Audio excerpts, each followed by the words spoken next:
बिस्मिल्लाहिर्रहमानिर्रहीम। आज हम बात कर रहे हैं द मिथ ऑफ परफेक्शन, यानी परफेक्शन क्या होती है, हमारी ज़िंदगी में इसका क्या रोल है। और आज अगर आपने ये वीडियो देख ली तो आपको पता चल जाएगा कि परफेक्शन और इम्परफेक्शन में क्या मतलब फ़र्क है और दोनों में से आपके लिए कौन सी चीज़ बेहतर है।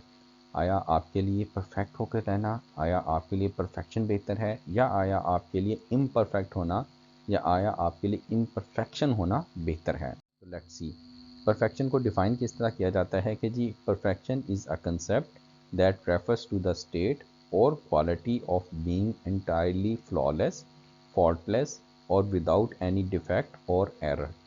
यानी परफेक्शन का मतलब ये है कि ऐसी स्टेटस हो जाए आपका, या ऐसी क्वालिटी हो जाए जिसमें कोई कंप्लेंट ना हो, जिसमें कोई फॉल्ट ना हो, और जिसमें कोई डिफेक्ट ना हो, और जिसमें कोई एरर ना हो। राइट।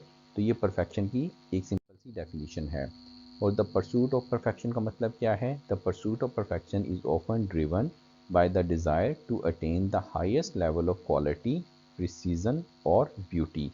यानी जब आप परफेक्शन को हासिल करने के लिए कोशिश करेंगे तो आप हाईएस्ट लेवल की कोशिश कर रहे हैं जिसमें कोई भी किस्म की, किसी भी किस्म की कमी कोताही ना हो। राइट। और इम्परफेक्शन का मतलब क्या होता है? It may lead to anxiety, self criticism and feelings of inadequacy which one falls short of unrealistic expectations. तो जब आप परफेक्शन की तरफ कोशिश करेंगे और उसमें कोई गलती रह जाएगी तो वो इम्परफेक्शन हो जाएगा, और इससे क्या होगा? आपकी एंजाइटी बढ़ जाएगी। इसका मतलब कि डाउन साइड ऑफ परफेक्शनलिज्म का मतलब क्या है? The negative consequences of striving for perfection such as anxiety and stress. तो जब आप परफेक्शनिस्ट बन जाते हैं, जब आप हाईएस्ट लेवल की तरफ चले जाते हैं, तो उसमें कोई एक छोटा सा एरर भी हो जाता है तो वो आपको स्ट्रेस और एंजाइटी हो जाती है, क्योंकि आपका जो लेवल है वो बहुत बड़ा है। तो अब आपने क्या करना है कि एम्ब्रेसिंग इम्परफेक्शन, यानी कि आपने इम्परफेक्शन को एम्ब्रेस करना है। वो कैसे करना है? Shift the focus from perfection to growth and self acceptance. यानी परफेक्शन की तरफ जाने की बजाय इसके कि आप हाईएस्ट लेवल की तरफ जाएं, उसकी बजाय आपने ग्रोथ की तरफ कोशिश करनी है और सेल्फ एक्सेप्टेंस की तरफ कोशिश करनी है। सेल्फ एक्सेप्टेंस का मतलब क्या है? कि आपके अंदर कोई भी डिफेक्ट है तो आपने उसको साथ लेके ज़िंदा रहना है। अगर कोई आपके मुंह पे निशान है, या कोई आपके अंदर कोई और प्रॉब्लम है, तो उसको आपने साथ लेके ज़िंदगी गुजारनी है। आपने ये नहीं कोशिश करनी कि ओहो मेरे मुंह पे ये दाग है तो इसकी वजह से मैं कैसी ज़िंदगी गुजारूँ, फिर मैं परफेक्ट नहीं हो सकता, मैं मॉडल नहीं बन सकता, मैं हीरो नहीं बन सकता। और ग्रोथ की बात करनी है। ग्रोथ का मतलब क्या है? Improvement from yesterday. अगर आपका आज का दिन कल के दिन से बेहतर है तो इट्स बेटर, यानी कि इसका मतलब आप इम्प्रूव कर रहे हैं। राइट। तो हमने क्या करना है कि rethinking success and happiness.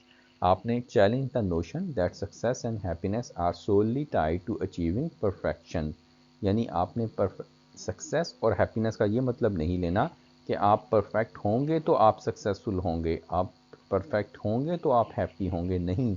बल्कि जो चीज़ें हैं आपके साथ, उसके साथ ही अगर आपने ग्रोथ हासिल की तो आप सक्सेस भी हासिल कर सकते हैं और हैप्पीनेस भी हासिल कर सकते हैं। तो आपने overcoming the fear of failure and judgement, आपने जजमेंटल नहीं होना, फेल्योर से घबराना नहीं है। Address the fear of failure and the impact of judgement on our actions. Right. और आपने एम्ब्रेस करना है किसको? Imperfection in our daily life. कि लॉस और प्रॉफिट के अलावा भी एक चीज़ होती है, आपने उसको भी हासिल करना है। और आपने focus on progress rather than flawless outcomes. यानी आप परफेक्शनिस्ट बन जाएंगे तो आप परेशान रहेंगे, लेकिन अगर आप ग्रोथ ओरिएंटेड होंगे तो फिर आप परेशान नहीं होंगे। तो आपने फोकस किस पे रखना है? प्रोग्रेस पे। अपना फोकस किस पे नहीं रखना? फ्लॉलेस आउटकम पे। छोटी सी वीडियो थी, उम्मीद है आप लोगों को पसंद आई होगी। अपने फीडबैक से ज़रूर कीजिएगा। आप सबके टाइम का बहुत शुक्रिया।